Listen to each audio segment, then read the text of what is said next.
할렐루야. 잘 오셨습니다. 하나님은 여러분을 사랑하십니다. 이 시간 주님의 마음을 담고 우리 앞뒤 좌우분과 서로 인사하겠습니다. 주님의 평안을 빕니다. 축복합니다. 환영합니다. 오늘은 사순절 셋째 주일로 지킵니다. 이 사순절은 예수님께서 고난을 받으시고 십자가에 죽으시고 부활하신 그 부활절로부터 주일을 뺀 전 40일을 우리가 사순절 그리스도의 고난을 기억하며 지키게 됩니다. 이 사순절 그 끝에 예수께서는 유월절에 어린 양으로 십자가에서 돌아가셨습니다. 예수님도 유월절을 지키셨고 또 유월절은 바로 출애굽에 나오는 그 장자의 죽음을 건짐받은 것처럼 유대인들은 이 유월절을 통해서 생명의 건짐을 받고 하나님께서 마련하신 젖과 꿀이 흐르는 가나안 땅으로 출발하게 됩니다. 유월절은 그러게 유대교나 우리 그리스도교에 있어서 매우 중요합니다. 바로 예수님께서 십자가의 유월절의 양으로 죽으심으로 말미암아 대속을 이루셨고 바로 그 대속을 통해서 부활의 영광이 우리에게 역사하는 겁니다. 이 유월절은 출애굽 사건에 시작됩니다. 이 출애굽 사건을 통해서요 십계명도 받고 율법도 받게 되고 성막과 성전, 제사에 관한 모든 것도 하나님으로부터 받게 됩니다. 잘 알다시피 이 유월절은 죽음에서 건짐받은 죽음이 건너갔다. 즉 패스오버라고 해가지고 하나님께서 이스라엘 백성들을 탈출시키기 위해서 바로 왕에게 여러 번 이야기했으나 듣지 않습니다. 하나님의 경고처럼 모든 장자가 죽어나갈 때 하나님 말씀대로 이스라엘 백성들은 어린 양을 잡아 그 양의 피를 문설주에 바름으로 말미암아 죽음의 사자가 유대인 집은 건너뛰고 애굽의 모든 장자들은 죽게 하였습니다. 하나님 말씀대로 하나님 약속대로 이루어졌다는 사실이죠. 만약 이 출애굽 사건이 허구라고 한다면 우리 유대교나 기독교의 신앙의 근간이 흔들리게 됩니다. 그런데 말이죠. 주류 고고학계에서는요. 이 출애굽의 흔적이다라고 자신 있게 이야기하지 못하고 그 흔적이 나타나지 않았다라고 이야기합니다. 그래서 주류 학교에서는 출애굽의 이야기는 상상의 이야기거나 또는 신화로 치부해 버립니다. 그러나 반면 일부의 연구자들은 애굽 땅과 가나안 땅에 이미 고고학적으로 발견된 그 유물들을 중심으로 출애굽 사건의 패턴을 연구합니다. 우리 성경에 나타난 출애굽의 사건의 패턴이 지금 유물로 발견되어졌는가? 출애굽 사건의 패턴이라는 것은요. 애굽 땅에서 이스라엘 백성들이 탈출하기 위해서는 이 애굽 땅에 이민족인 이스라엘 백성들이 그곳에 거주하고 있는 거주지를 발견했는가? 그것도 작은 거주지가 아닙니다. 요셉 이후에 그 후손들은 기하급수로 늘어나서 나중에 요셉을 알지 못하는 바로왕이 이스라엘 백성들을 노예로 삼았기 때문에 집단촌으로 발견되는 주거지가 있는가? 또 출애굽 사건이 일어나기 위해서는 애굽의 대재앙이 일어났습니다. 애굽 땅에 고대의 대재앙의 흔적이 발견되었는가? 또 이스라엘 백성들이 애굽을 탈출하여서 시내산을 거쳐서 40년 후에 가나안 땅에 들어갑니다. 가나안 땅에 들어갈 때 그들이 그냥 간 것이 아닙니다. 가나안 땅에 이미 살고 있는 가나안 족속들, 즉 여리고 성이라든지 아이 성이라든지 여러 성들을 정복하며 그곳에 정착했습니다. 그러니까 가나안 땅에 여리고 유적, 여리고 성의 흔적, 다른 성들의 흔적이 발견되어져 있는가? 일단 연대를 뛰어넘어서 그 발견된 고고학적 유물을 중심으로 출애굽 사건의 패턴을 조사했더니요, 애굽과 가나안 땅에 고고학적 증거들이 이미 다 발견되어 있었다라는 사실입니다. 이집트 나일강 근처에 대규모 집단 거주지를 발견했는데요, 그 집단 거주지 도시에 사는 사람들의 생활 형태는 애굽 민족들의 생활 형태가 전혀 다른 가축을 기르는 바로 셈족 계열의 주거지를 발견했습니다. 이스라엘 백성들의 셈족이잖아요. 그런데 이 도시는 하루아침에 버려진 도시였습니다. 그리고 그 도시 가운데 피라미드가 세워져 있는데요, 애굽에서 알고 있는 거대한 피라미드이 아니라 작은 규모의 피라미드였습니다. 그리고 애굽 왕들의 묘가 피라미드인데, 이 피라미드 안에는 왕의 미이라 형상이 있는데요, 이 규모가 작은 이 도시의 피라미드를 조사했더니 거기에 미이라가 있는데, 기존에 우리가 알고 있는 애굽 왕과 다릅니다. 붉은 계열의 머리 모양과 채색 옷을 입고 있습니다. 요셉은 애굽 땅에서 2인자의 자리에 올랐습니다. 총리의 자리에 올랐고요. 요셉의 아버지 야곱이 세상을 떠났을 때 바로 왕이 자신의 마차까지 내어서 융성하게 장례를 치렀습니다. 또한 요셉은, 우리가 잘 알다시피 요셉의 특징은 바로 야곱 아버지가 그를 채색 옷으로 지어 입혔다라는 사실입니다. 또 애굽 땅에요, 무덤이 발견됐는데 그 무덤은 집단적으로 백성들을 급하게 묻은 무덤이라는 것입니다. 꼭 일종의 역병이 돌 때 만든 무덤처럼 가지런히 묻혀 있는 것이 아니라 시신 위에 시신이 쌓여져 있는 형태로 집단적으로 묻은 형태가 나타났는데, 그것은 곧 애굽의 장자들이 죽어나갈 때 성경에 보면 애굽 온 땅에 장자로 인하여 울음이, 곡소리가 나오지 않는 가정이 없었다 할 정도로 대규모의 장자들의 사망이 일어납니다. 또 여리고 성터를 발굴했습니다. 가나안 땅의 여리고 성을 발굴했는데 그 여리고 성이 매우 견고하게 지어진 성이라는 것, 그리고 지진처럼 그 성이 갑자기 무너져 내린 것, 심지어는 그 성터에는 불탄 흔적까지 남아 있습니다. 그런데 이 불탄 흔적이 이 성이 무너진 다음에 불탄 흔적이라는 거죠. 우리 성경에 보면 가나안 땅에 들어가서 여리고성, 하나님 말씀처럼 이스라엘 백성들이 일주일간 돌면서 함성을 지릅니다. 그리고 마지막 때 강한 함성을 지를 때 우리가 세상적으로 볼 땐 지진이 난 것처럼 무너져 내리고요, 이스라엘 백성들은 그 성을 들어가서 여리고성을 불태웁니다. 성경에 의하면 다시는 여리고성을 세우지 말라, 이 성터에 다시 성을 세우면 저주를 받으리라, 이렇게 기록되어 있습니다. 그 말처럼 성터에 불을 질렀고 불의 흔적이 발견됐고, 심지어는 이 여리고 성 안에 각 집집마다 곡식 항아리들이 발견됐는데 다 곡식들이 불탄 채로 차 있다라는 거예요. 만약 여리고 성이 전쟁 가운데 시간이 긴 장기전이었다면 곡식들이 집에 남아 있을 이유가 없습니다. 급격히 무너진 것을 상징합니다. 또 하나 더욱 놀라운 것은요, 여리고 성을 발굴했는데 한쪽 벽면 성벽에 집 몇 채는 부서지지 아니하고 온전히 보존되어 있는 것이에요. 성경에는 라합 기생 이야기가 나오죠.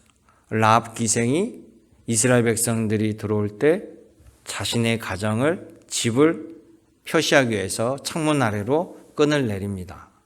그리고 라합 기생 가족만 건짐을 받죠. 그런데 고대 성터에 성벽에 붙어 있는 집들은 대개 기생집이라는 거죠. 좋은 자리를 차지하는 것이 아니라. 그래서 이 모든 것들이 성경이 말하는 것과 매우 일치합니다.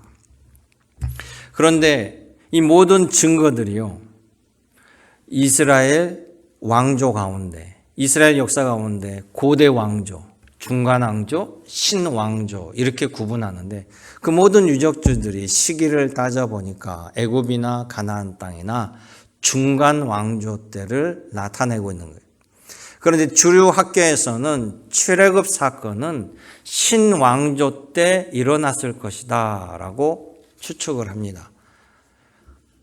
그 추측의 근거 중에 하나가 성경에 보면 이스라엘 백성들이 람셋 국왕의 국고를 노예 생활로 건설하였다, 그렇게 얘기합니다.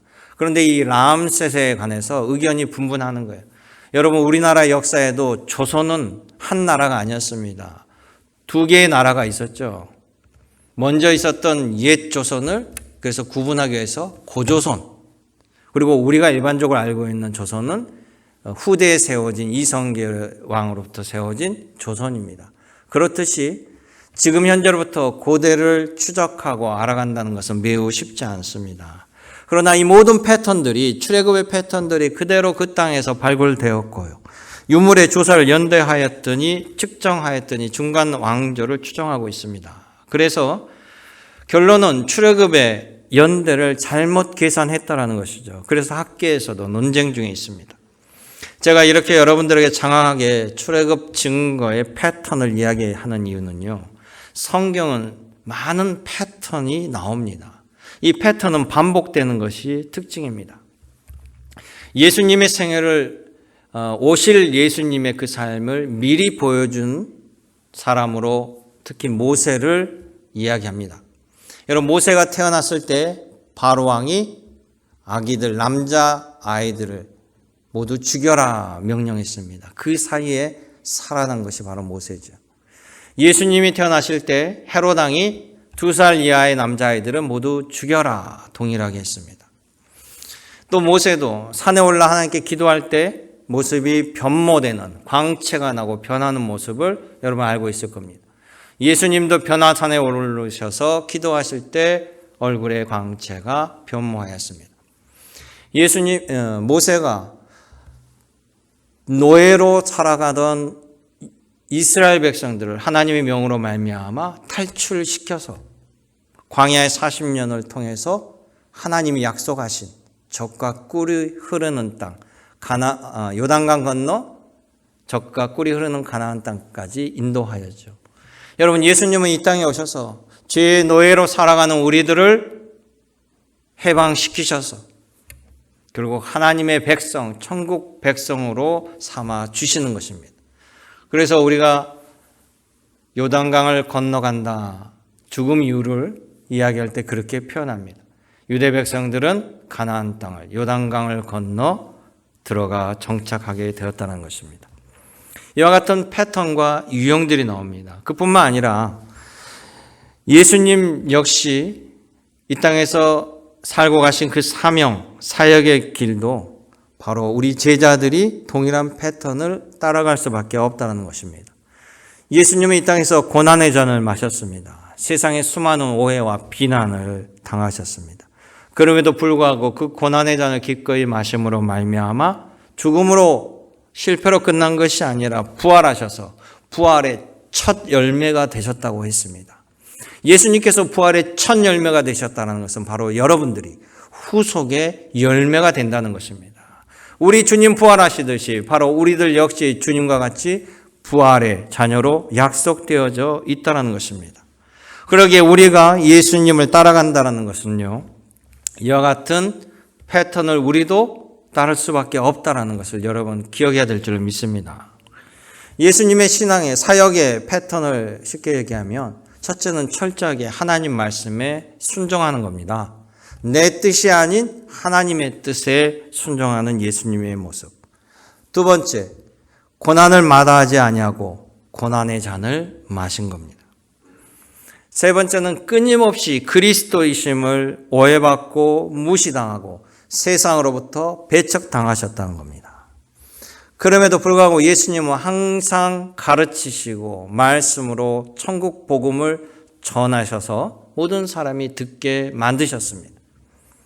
당신의 사역을 제자들에게 맡깁니다. 이제 너희가 땅끝까지 이르러서 어떤 민족도 듣지 못하게 다 들을 수 있도록 복음을 가르치고 전하고 기름 부어 세워 아버지 아들과 성령의 이름으로 세례를 주라.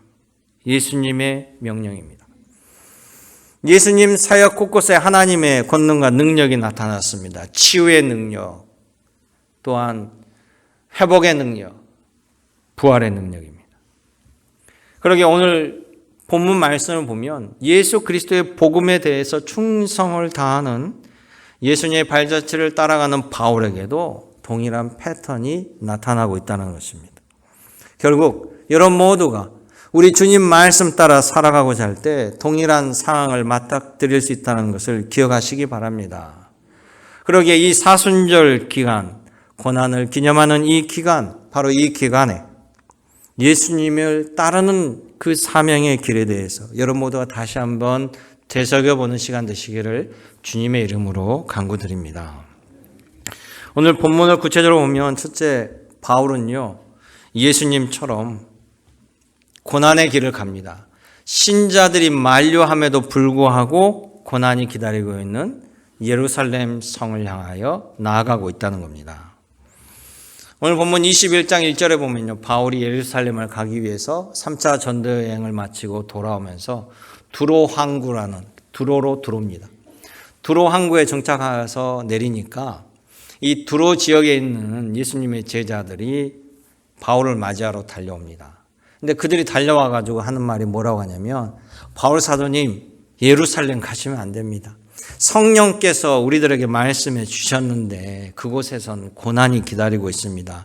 제발 가시지 마십시오. 아마 제자들은 바울을 아끼는 마음으로 그랬겠죠. 14절에 보면 성령의 감동으로 그들이 알게 돼서 말립니다. 그런데 바울은 그것을 뿌리치고 갑니다. 두로를 떠나서 이제 가이사랴라는 성으로 들어가요. 가이사랴라는 성으로 들어가니까 아가보라는 선지자가 바울을 찾아옵니다. 그러면서 예언을 해요. 하나님께서 나에게 말씀을 주셨는데 그 예언은 이겁니다. 그러면서 바울의 띠를 잡아서 가져가 가지고 자기의 수족을 잡아매고 성령께서 이렇게 했습니다. 예루살렘에서 유대인들이 이 띠 임자 바울을 결박하 이방인의 손에 넘기려 한다는 것입니다. 그 말을 또 같이 들은 다른 제자들도 아가보와 함께 바울에게 만류합니다. 그런데 바울이 뭐라고 합니까? 13절의 말씀을 보십시오. 13절의 말씀 보면 나는 주 예수의 이름을 위하여 결박을 당할 뿐만 아니라 예루살렘에서 죽을 것을 각오하였느니라. 아멘. 결연한 의지를 드러내는 것입니다. 마치 예수님께서 붙잡히시기 전에 겟세마네 동산에서 땀방울이 핏방울 되도록 기도하시는 모습, 내가 주님의 뜻대로 하겠습니다. 기꺼이 십자가의 고난을 받으시는 모습입니다. 예수님께서 십자가 지시기 위해서 예루살렘 성을 들어가시고자 할 때 그 모든 내용을 베드로에게 알려주니까 베드로가 뭐라고 합니까? 예수님 가시면 안 됩니다. 그리하지 마십시오 라고 만류했습니다. 그러자 예수님께서는요, 가장 애제자이고 또 수제자인 베드로에게 사탄아 내 뒤로 물러서라. 너는 하나님의 길을 방해하는 자로다. 혹독하게 꾸짖었습니다. 그리고 예루살렘 성으로 올라가셔서 고난의 잔을 마셨습니다. 여러분 아직도 이 땅에는요, 온전히 하나님의 나라가 완성된 것이 아닙니다. 하나님을 대항하고 하나님을 무시하고 믿지 않고 저주하는 많은 세력들이 있습니다. 세상은 하나님을 거부합니다. 하나님 말씀을 조롱합니다. 그러니 당연히 예수님 말씀대로 살려고 하면 크고 작은 반대와 조롱을, 고난을 당하는 것이 당연하지요. 그것이 여러분 예수 그리스도의 제자의 길입니다. 그럴 때 우리는 무엇을 바라봐야 됩니까? 우리는 최후 승리자 되는 예수 그리스도를 바라봐야 됩니다. 그들은 세상 권력으로 예수님을 십자가에서 죽였으나 예수님은 말씀대로 부활하셨습니다. 예수님이 승리자인 거예요. 우리는 승리자를 바라보고 가는 것입니다. 여러분 다니엘을 보십시오. 다니엘 때는요, 나라가 거의 망해가는 때였습니다. 이 남유다는 바벨론 제국에 의해서 결국 멸망당하는데요. 바벨론 제국이 잔인하게 한 번에 와서 멸망시키지 않아요. 4번이나 걸쳐 침공합니다. 와서 왕도 끌고 가고 바꿔버리고 그러면서 4번이나 침공해서 멸망시켜버린대요. 이 다니엘은 첫 번째 침공 때 끌려갔습니다. 왕족, 귀족, 수많은 사람들이 이 바벨론 제국에 끌려갔는데요.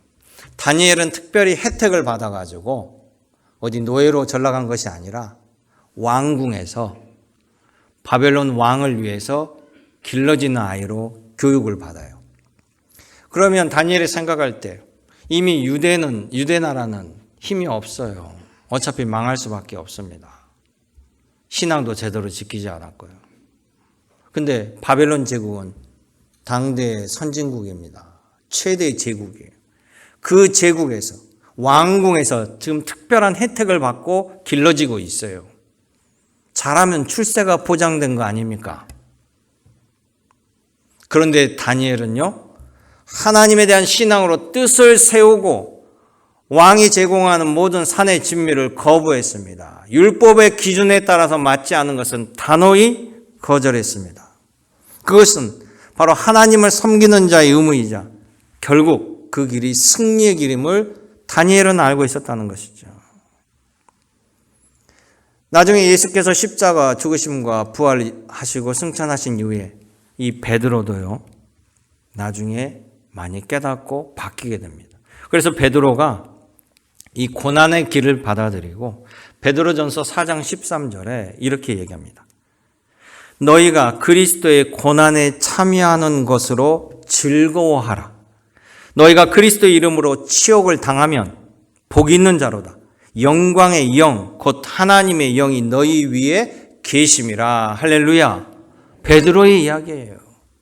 그런데 저 말씀을 보시면 영광의 영, 예수 그리스도의 영이 우리에게 함께 할 때 고난이 없어진 것이 아니라 함께도 고난은 있다라는 것이에요. 왜? 세상은 하나님을 대적하고 무시하고 반대하는 세력들이 존재하기 때문입니다. 사랑하는 성도 여러분, 제멋대로 살면 자유롭습니다.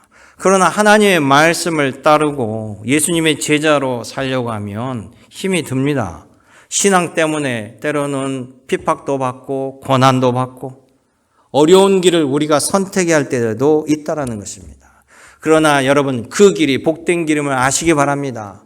예수께서 왜 좁은 길을 가라고 하셨는지 그 의미를 되새기길 원합니다. 그런 자만이 하늘에서 상이 큼이라 말씀해 주셨습니다. 이 예수님의 말씀을 붙잡고 나가는 여러분 되시기를 주님의 이름으로 당부드립니다. 두 번째 바울의 모습을 보면요, 예수님처럼 오해받고 반대자들의 끊임없는 모략을 당하고 있다는 겁니다. 이 바울은 유대교에 있어서 공공의 적 1호입니다. 바울이 누굽니까? 유대 최고의 랍비 가말리엘의 문화생이고 랍비입니다. 또 아주 똑똑하고요, 학문도 배울 만큼 배웠습니다. 그런 바울이 변절한 겁니다. 유대교에서 보면 가장 핵심 중에 가장 율법을 수호하였던 석학이 변절하니까 그만큼 유대교는 위협을 느끼고 유대교의 파괴력이 큰 겁니다. 그래서 이 바울이 변절하고 복음을 전하러 다니는 곳곳에 유대인들이 쫓아와서 바울을 얼마나 죽이려고 했습니까? 그런데 거기에 더해서요, 바울은 대내적으로 교회적으로도 수많은 오해와 공격을 당했습니다. 저 사람이 정말 사도가 맞아? 저 사람이 스데반을 죽일 때 같이 있었던 자 아니야? 저 사람이 교회 첩자로 들어온 거 아니야? 저 사람이 언제 예수님을 직접 따라다녔어? 12제자는 다 예수님으로부터 직접 가르침을 받은 사람들인데 바울이 언제 예수님을 따라다녔다고? 다메섹 도상에서 자신이 예수님을 만났다라고? 그건 자신의 주장일 뿐이지 우리가 본 거 아니잖아. 이런 오해와 그러니까 바울의 서신을 보면요, 끊임없이 자기의 사도성에 대해서 나는 예수 그리스도로부터 직접 사도로 임명을 받았습니다. 끊임없이 변명 같은 이야기를 이야기해요. 그게 자신의 한계이기도 하니까. 거기에 더해서요, 선교 다니는 곳곳에서 반대자들이, 의심하는 자들이 바울에 대해서 안 좋은 소리를 예루살렘 교회에다가 보냅니다. 바울이 예수님도 따르는 율법을 폐하라고 했습니다부터 해가지고 여러 모함이 들어가요. 그래서 바울이 예루살렘 성에 입성하고 예루살렘 교회에 찾아와서 바로 야고보 제자, 그 당시에 예루살렘 교회 수장이었던 야고보에게 와서 인사하고 그동안 선교지에서 있었던 놀라운 선교 보고를 드리는데요. 야고보가 그렇게 얘기합니다. 나는 당신이 하나님의 사도인 걸 믿습니다. 그러나 수많은 오해들이 교회 안에 존재하니 마침 지금 나시린으로 서원하고자 하는 사람이 4명이 있으니 당신이 이 사람들을 데리고 성전에 가서 나시린의 성결 결례를 받았으면 좋겠습니다. 그러면 대외적으로 더 이상 당신에 대한 의심이나 오해가 사라질 것입니다. 24절에 하는 이야기입니다. 여러분이 바울이라고 생각해 보세요. 얼마나 기가 막히겠습니까? 지금까지 1차, 2차, 3차 전도여행을 다니면서 얼마나 죽을 고비를 넘겼습니까? 목숨 걸고 선교했습니다. 목숨 걸고 예수 복음을 전했습니다. 수많은 곳에 교회를 세웠습니다. 제자들을 양성했습니다. 정말 상을 받아도 부족할 텐데 오해를 받고 있습니다. 그런데 바울은 야고보의 말에 순종합니다. 제가 그렇게 하겠습니다. 시키는 대로 이 4명을 데리고 그들의 성전에서 결례를 행하여야 했던 그 모든 비용까지 다 대면서 7일간 그들과 함께 율법을 준수하는 모습을 보여줍니다. 여러분, 예수님도요, 얼마나 오해와 비방을 당했습니까? 끊임없이 무시당했습니다. 예수님이 메시아임을 들은 사람들이 갈릴리에서 무슨 선한 것이 나올 수 있어? 갈릴리는 천한 동네인데 그곳에서 메시아가 오실 일이 없어. 또 내가 예수의 엄마, 아빠, 요셉, 마리아를 다 아는데 그 아들이 하나님이라고? 하나님의 아들이라고? 또 예수님이 치유와 기적의 역사를 벌였습니다. 그때 그 기적의 현장에 유대교인들도 와서 보고 있었습니다. 서기관들, 바리새인들. 기적이 일어난 것은 눈앞에서 펼쳐진 사실이기 때문에 부정하지 못하고요. 뭐라고 얘기합니까? 이 사람은 하나님의 능력으로 하는 것이 아니라 귀신의 왕 바알세불의 힘을 빌려서 지금 이 같은 행위를, 요술을 벌이고 있습니다. 이렇게 비난했습니다.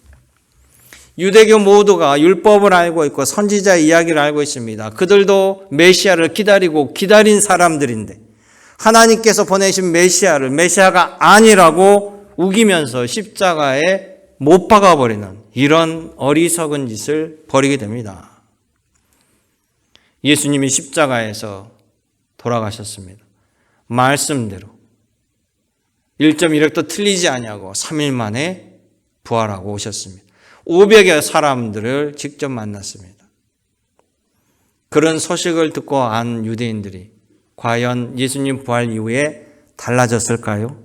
반성하고 회개했을까요? 아닙니다. 여전히 유대교는 아직도 야훼 하나님만을 믿고 메시아가 안 오셨다라고 우깁니다. 모세오경, 창세기, 출애굽기, 레위기, 신명기 동일한 율법서를 가지고 코라라고 한 경전을 가지고 있는 이슬람교 역시 예수님은 메시아가 아니고 선지자일 뿐이라고 여깁니다. 그러니 이 땅에서 예수님을 구주로 고백하고 섬기며 산다는 것은 수많은 오해와 편견과 비난이 존재합니다.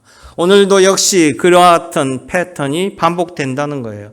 여러분 역시 마찬가지입니다. 예수님의 제자로 살면 살수록 외적, 내적 어려움을 당하게 됩니다. 그러나 이런 오해와 방해를 극복하지 못하면요, 여러분 예수님의 제자의 길로 완주하게 될 수가 없습니다. 여러분 기억하시기 바랍니다.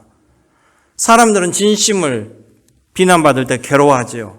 그래서요, 선을 행하려는 사람은 믿음으로 단단해져야 돼요. 그렇지 않으면 선을 포기하게 됩니다. 아니, 왜 알아주지도 않는데 이렇게 내가 선하게 착하게 살 이유가 있어? 내가 예수님 말씀 따라 저 사람을 위해서 모든 것을 헌신할 이유가 있어요? 저 사람을 위해 섬길 이유가 있어요? 스스로 내적 갈등으로 무너져 버리는 거예요. 야고보는 이렇게 얘기합니다. 4장 17절에 사람이 선을 행할 줄 알고도 행하지 아니하면 죄인이라. 여러분은 이미 복음의 길을 알고 있습니다. 승리의 길을 알고 있습니다. 우리 하나님은 좋은 것을 알려주셨어요. 모든 것을 알려주시면서 오늘 너희에게 생명과 복과 화와 저주를 놓았으니 너희는 생명과 복을 선택하라. 하나님의 말씀입니다. 여러분 그 길을 따라가시길 원합니다. 만약에 예수님께서 그 오해와 비난을 분노하시고 만약 예수님께서 은혜를 포기하셨다면요, 우리는 모두 다 그 은혜를 받을 수 없습니다. 그러나 예수님은 자신을 비방하는 사람들, 그들을 위해서 살리러 오셨는데 그들은 예수를 십자가에 못 박아라 외치고 오히려 강도를 풀어주라고 했던 사람들입니다. 저 같으면 내려올 거예요, 십자가에서. 그런데 예수님은 그들을 위해서 기꺼이 고난의 잔을 마십니다. 그러면서 예수님은 십자가에서 뭐라고 하십니까? 마지막 하늘을 향하여 외치십니다. 하나님, 다 이루었습니다. 아버지 하나님 사명 내가 다 감당했습니다. 다 이루었습니다. 주님이 이뤘다라고 선포하였습니다. 여러분, 예수님을 바라보고 나아가는 여러분 되시길 원합니다. 여러분, 이 과정을 우리가 통과해야만 진정한 하나님의 복을 누릴 수 있게 되는 것이에요. 여러분 모두가 그렇게 되기를 주님의 이름으로 축원합니다.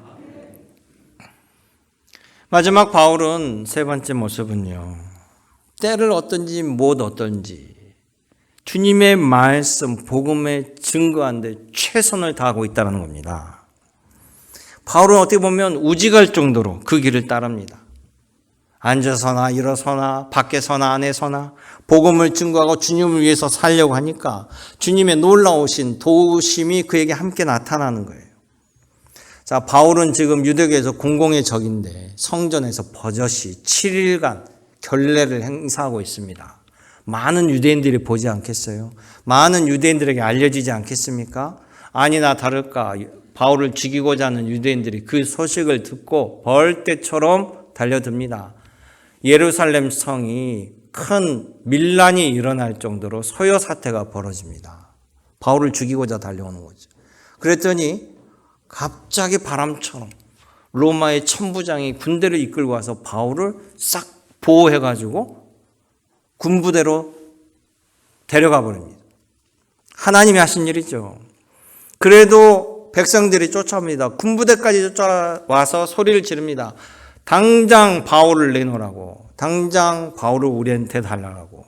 이 천부장은요, 로마 장교로서 예루살렘 성의 치안을 담당하고 있는 최고 책임자입니다.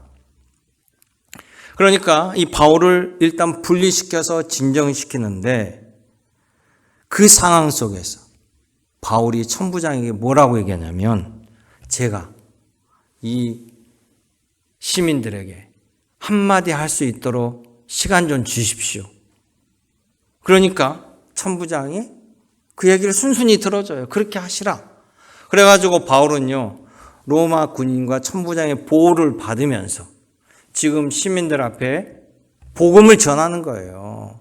앙호성을 치고 난리겠죠, 처음에는. 그런데 천부장이 군인들을 통해서 다 조용히 잠잠히 시킵니다. 그러면서 대놓고 편안한 상태로 원 없이 복음을 증거하는 것이 바로 22장에 나오는 이야기입니다. 바울은 때를 얻든지 못 얻든지 열심히 복음을 증거하고 주님의 사명을 살아가려고 하니까 하나님께서 마당을 열어주시는 거예요.